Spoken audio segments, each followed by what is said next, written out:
حضرت انس رضی اللہ تعالیٰ عنہ سے روایت ہے، انہوں نے فرمایا کہ ایک بار نبی کریم صلی اللہ علیہ وسلم تشریف لائے، ان پر ایک کیفیت طاری ہوگی، وہ کیفیت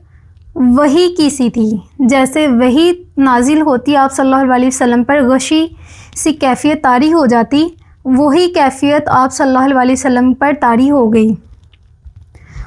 کچھ ٹائم گزرنے کے بعد جب وہ کیفیت ختم ہوئی تو نبی کریم صلی اللہ علیہ وسلم نے تبسم فرمایا صحابہ اکرام صلی اللہ علیہ وسلم کی طرف دیکھ کر، تو صحابہ اکرام نے نبی کریم صلی اللہ علیہ وسلم سے پوچھا، آپ صلی اللہ علیہ وسلم آپ کیوں خوش ہو رہے ہیں، آپ کیوں تبسم فرما رہے ہیں؟ تو نبی کریم صلی اللہ علیہ وسلم نے صحابہ سے فرمایا،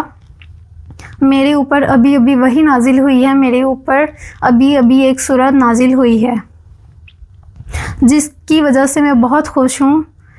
اور پھر یہ سورت آپ صلی اللہ علیہ وسلم نے اپنے صحابہ اکرام کو پڑھ کر سنائی،